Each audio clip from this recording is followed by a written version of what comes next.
इमरान खान साहब मुश्किल में आ गए हैं। इमरान खान साहब के मामले में सबसे बड़ा फैसला 20 दिसंबर को आने वाला है। इमरान खान साहब जो है वो इस मामले में सजा भी पाएंगे, नाअहल भी हो जाएंगे। इतने बड़े बड़े नामों का हम एहतसाब होते हुए कब देखेंगे? जब बड़े आदमी पर इल्जाम आता है तो महकमों के अफसरान मुअत्तल कर दिए जाते हैं।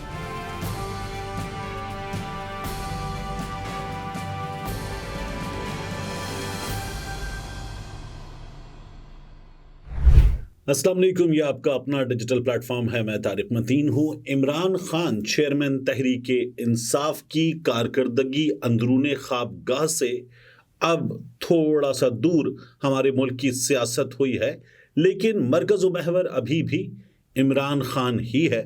क्या हुआ है अभी कुछ देर में आगे जाकर मैं तफसील के साथ आपको बताऊंगा, और कौन से राज फाश हो गए हैं कि जिनके नतीजे में इमरान खान साहब मुश्किल में आ गए हैं, अभी आपके सामने रखूंगा मैं।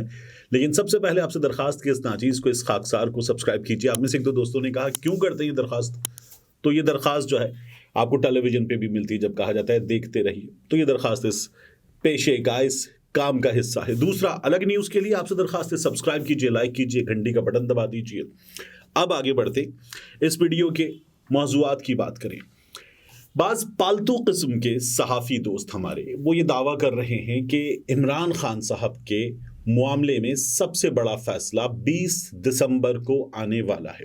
ये जब मियां नवाज शरीफ का अभी फैसला आया एक और बरियत का, अब सिर्फ अल अजीज़िया बाकी है, तो जब ये फैसला आया तो कुछ नून लीगी दोस्तों ने एक महफिल में बैठकर कहा कि नहीं, असल फैसला आएगा 20 दिसंबर को, और 20 दिसंबर को जो फैसला आएगा वो फैसला होगा इमरान खान का। जब इस चीज को जरा सा चेक किया गया तो 20 दिसंबर को क्या होने जा रहा है? खातून जज धमकी केस, उस केस की समाअत है अब 20 दिसंबर को। इमरान खान साहब की जमात जो है उस केस में बरियत मांग रही थी, बरियत की दरखास्त हो गई है मुस्तरद। तो अब इस केस में मामला आगे बढ़ेगा। इमरान खान साहब के वकला का शिकवा क्या है अभी मैं आपके सामने रखता हूं, लेकिन उससे पहले एक खबर देखिए। ये 3 अक्टूबर 2022 की खबर है, 3 अक्टूबर 2022 की। देखिए इस मामले में हुआ क्या था। शहबाज गिल साहब जो हैं उनका जब रिमांड दे दिया गया, एक बार फिर रिमांड दे दिया गया, तो इमरान खान साहब ने एक गैदरिंग से खिताब करते हुए, अवामी इज्तिमा से खिताब करते हुए कहा था, जज साहिबा, ज़ेबा साहिबा, आपके ऊपर भी हम एक्शन लेंगे।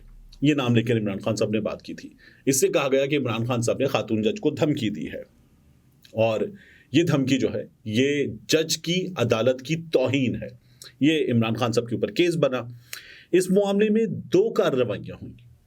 एक कार्रवाई थी कि एफआईआर का इंदराज हो गया, और उस एफआईआर के इंदराज के बाद उस पर मुकदमा चलेगा। दूसरी कार्रवाई हुई इस्लामाबाद हाई कोर्ट में, जहां उस वक्त चीफ जस्टिस थे मिस्टर जस्टिस अतहर बिन अल्लाह साहब, और वो कार्रवाई आगे बढ़ी। उस कार्रवाई में 3 अक्टूबर 2022 को क्या हुआ, इस्लामाबाद हाई कोर्ट के चीफ जस्टिस अतहर बिन अल्लाह की सरबराही में जस्टिस मोहसिन अख्तर कयानी, जस्टिस मियां गुल हसन औरंगजेब, जस्टिस तारिक महमूद जहांगीरी और जस्टिस बाबर सत्तार, इन पर मुश्तमिल 5 रुकनी बेंच, उसने ये जो एडिशनल सेशन जज ज़ेबा साहिबा हैं, ज़ेबा चौधरी, इनको धमकी देने के मामले पर इमरान खान साहब को जो तौहीन अदालत का नोटिस जारी किया गया था वो नोटिस खारिज कर दिया। इस सिलसिले में एक से ज़ायद समातें हुई, और उन समातों में इमरान खान साहब ने जो पहला मौक़िफ़ इख्तियार किया था, अदालत ने कहा सोचें, इस पर दोबारा गौर करें। फिर इमरान खान साहब की तहरीरी माफ़ी में कुछ तरमीम के बाद वो माफ़ी अदालत के सामने पेश की गई, और इमरान खान साहब की जानिब से मांगी गई माफ़ी मंजूर कर ली गई। इमरान खान साहब खुद भी अदालत में पेश हुए, हामिद खान साहब उनके वकील थे, अदालत ने यह कबूल कर लिया।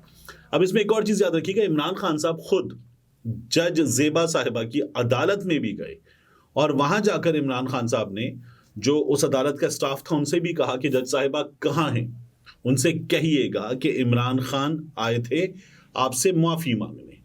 ये भी इमरान खान साहब ने कर लिया था। लेकिन इसका जो दूसरा हिस्सा था वो था एफआईआर के तहत। एक तो ये अदालत ही कार्रवाई थी इस्लामाबाद हाई कोर्ट की, दूसरा हिस्सा था एफआईआर के तहत चलने वाला मुकदमा। वो मुकदमा चलता रहा। उस मुकदमे में इन तमाम चीज़ों को बुनियाद बनाकर इमरान खान साहब के वकील ने दरखास्त की बरियत की, लेकिन इमरान खान साहब की बरियत की दरखास्त मुस्तरद कर दी गई। 20 दिसंबर को इस मामले में जो नून लीगी दोस्त हैं उनका ये दावा है कि उनके पास अंदर की खबर है कहीं से कि इमरान खान साहब को इस मामले में न सिर्फ ये कि सजा मिलेगी बल्कि इमरान खान साहब नाअहल हो जाएंगे। वो ये कहते हैं कि जिस तरह से निहाल हाशमी नाअहल हुए थे, दानियाल अजीज नाअहल हुए थे, बिल्कुल उसी तरह का तलाल चौधरी, बिल्कुल उसी तरह का मामला ये केस है। और इमरान खान साहब जो है वो इस मामले में सजा भी पाएंगे, नाअहल भी हो जाएंगे। उसके बाद चूंकि ये निचली अदालत है, यहाँ से मामला अगली अदालतों तक जाएगा, तो ये एक अगेन लीगल बैटल है। लेकिन उनका दावा ये कि उनके पास खबर है कि नाअहल हो जाएंगे। मैंने कोर्ट कवर करने वाले सहाफ़ी दोस्तों से पूछा कि इसमें नाअहली होगी, सज़ा होगी। उन्होंने कहा मुमकिन नहीं है। मैंने कहा जिस तरह से अभी हम चीज़ें देख रहे हैं, आप लोग तो दावा कर रहे थे कि इमरान खान साहब की सज़ा मुअत्तली भी हो जाएगी, ज़मानत भी हो जाएगी, अगर ये चीज़ें ना हो तो इमरान खान साहब बाहर भी आ जाएंगे। उन्होंने कहा लेकिन अदालतों में बहुत सी चीज़ें नहीं हो रही। जो प्रेसिडेंट्स हैं, जो प्रैक्टिस है, उसको देखते हम ये बताते हैं कि ये नहीं हो पाएगा लेकिन हो जाता है। तो मैंने कहा फिर आप बताइए। तो उन्होंने कहा मुमकिन तो नहीं है कि ये हो, लेकिन हो भी सकता है। तो एक इमरान खान साहब के इस मामले में ये दावा किया जा रहा है कि इमरान खान साहब को सजा हो जाएगी और इमरान खान साहब इस मामले में 5 बरस के लिए नाअहली की सजा भी पाएंगे अदालत से। अब इसके बाद आज एक और चीज हुई। आज सुबह हमें यह पता चला कि बुशरा बीबी और इमरान खान की बहनों के दरमियान, खास तौर पे अलीमा खान, इनके दरमियान जो है वो इख्तिदार की जंग हो रही है। सबसे पहले तो मैं परेशान हुआ कि इख्तिदार की जंग तो इस वक्त हो रही है नवाज शरीफ और इमरान खान की जमात के दरमियान। उसमें आसिफ अली जरदारी साहब की जमात भी अपना हिस्सा डाल रही है, अपनी सी कोशिश कर रही है। यौम तासीस से उनका कोयटा में जलसा हो रहा है। आसिफ अली जरदारी साहब ने जो है वहां पर अपनी जबान के फिसलने का मुजाहिरा किया है और ये भी कहा है कि बिलावल जो है वो पाकिस्तान का पहला नौजवान प्राइम मिनिस्टर बना और बिलावल ने पाकिस्तान को इज्जत दी। वो ये भूल गए कि बिलावल फॉरेन मिनिस्टर बने थे या फिर जरदारी साहब अपनी ख्वाहिश के मुताबिक खिताब कर रहे थे। लेकिन बहरहाल पाकिस्तान पीपल्स पार्टी भी अपनी एफर्ट कर रही है। तो इख्तिदार की जंग में तो ये लोग हैं और इख्तिदार की जंग में दीगर कुव्वतें हैं। मगर अब हमारे टेलीविजन चैनल्स पर यह कहा जा रहा है कि बुशरा बीबी और इमरान खान की बहनों के दरमियान इख्तिदार की जंग। अच्छा, वो शायद पार्टी हासिल करने की या पार्टी चलाने की, सरबराही हासिल करने की जंग कहना चाह रहे थे। लेकिन एक ऑडियो लीक हुई, एक बार फिर एक ऑडियो लीक हुई। उस ऑडियो लीक में यह बताया गया कि इन दोनों के दरमियान, एक जाने बुशरा बीबी और वो बाकायदा वर्सेस बना के दरमियान में जो बिजली सी गिरती है उसकी लाइन आती है, इख्तिलाफात अलग, वो बना दिया गया कि इनके दरमियान इख्तिलाफात हो गए। हालांकि ये सीधा सीधा नंद भावज की लड़ाई का केस है। हम ये समझते हैं कि ये आमतौर पर जवान भावज, जवान नंदें, नई शादी, शादी के कुछ अरसे बाद के मामलात तब होता है। लेकिन आहिस्ता आहिस्ता आपको जिंदगी को बरतते हुए गुजारते अंदाजा होता है कि नहीं, ये हमेशा होता है। नंद भावज, सास बहू, ये लड़ाइयाँ हमेशा होती हैं और ये खत्म नहीं हो सकती, कुछ भी हो जाए। तो ये उस तरह की लड़ाई है। लतीफ़ खोसा साहब जो है उनकी और बुशरा बीबी की ऑडियो लीक हुई है।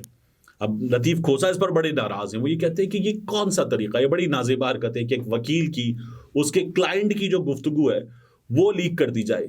बुशरा बीबी बताती हैं कि वो लोग आ गई थी, मैंने इमरान खान साहब से ये कहा कि मेरे मामलात यही देखेंगे, यानी लतीफ़ खोसा देखेंगे। लतीफ़ खोसा कहते हैं वो मेरे पास आई थी, वो कहते नहीं जी, वो तो आपके बारे में भी ये बता रही हैं कि साइफर और 9 मई के मामले पे इतना बुरा बोला। इस तरह की लड़ाई है कि तुम लोग वहां क्यों गए थे, तुमने बात क्यों की, मैं बात कर रही थी। और इसको पता है क्या बना के पेश किया जा रहा है हमारे यहाँ सहाफ़ी ऐसे बता रहे हैं और टेलीविजन चैनल इसको ऐसे चला रहे हैं कि जैसे पाकिस्तान के एटमी राज लीक हो गए, जैसे इमरान खान ने जो है वो साइफर का कोड, उसकी चीज़ें, तस्वीरें वगैरह, दफ्तर खारजा के दीगर खुफिया मामलात सब कुछ लीक करके उसकी कॉपियां बनवा के, जिस तरह मोहतरमा बेनज़ीर भुट्टो की फहश जाली तस्वीर गिराई गई थी जहाज से, उस तरह से इमरान खान ने लाहौर कराची की फिजाओं पे फिजा से गिरा दी है। वो इस तरह से बना के पेश किया जा रहा है नंद भावज की लड़ाई को।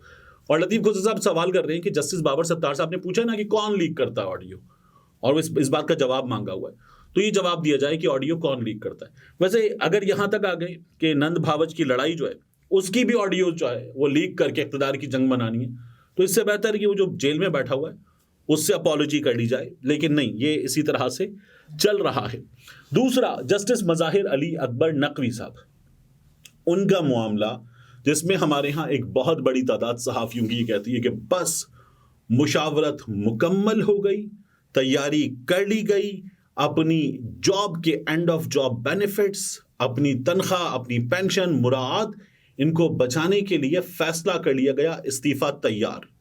बड़ा इस्तीफा आने वाला है, इस्तीफा तैयार, ये बड़े जोरों शोर के साथ बताया जा रहा है कि इस्तीफा आ रहा है।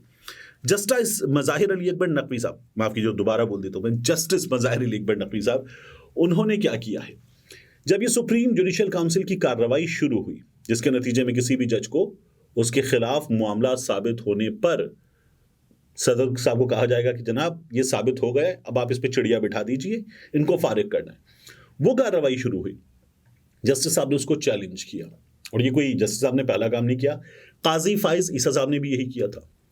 उसके बाद जस्टिस साहब को पहला शो कॉज हुआ था, दूसरा शो कॉज भी हो गया, तो जस्टिस साहब ने दूसरी बार चैलेंज कर दिया है, यानी दूसरे शो कॉज को भी अदालत में, सुप्रीम कोर्ट ऑफ पाकिस्तान में चैलेंज कर दिया है। और जस्टिस साहब क्या कह रहे हैं, जस्टिस साहब ये कह रहे हैं कि मेरा हक है कि मुझे बिल्कुल उसी तरह इंसाफ दिया जाए जिस तरह काजी फाइज ईसा साहब को इंसाफ दिया गया। काजी फाइज ईसा साहब का मामला चीफ जस्टिस का गया था सुप्रीम जुडिशियल काउंसिल में, उसके बाद फिर वो अदालत आ गए और अदालत में अपना केस लड़ा। मिस्टर जस्टिस मज़ाहिर अली अकबर नकवी साहब का जो खानदान है, उसके जो करीबी जराए हैं, वो तो ये कह रहे हैं कि जस्टिस साहब की तमाम चीजें जो इस मामले में उठाई गई हैं वो डिक्लेयर्ड हैं। डिक्लेयर्ड चीजों पे कोई शख्स इस्तीफा क्यों देगा, इस्तीफे के लिए एब्सोल्युटली नॉट। ये जस्टिस मज़ाहिर अली अकबर नकवी साहब का फैसला है।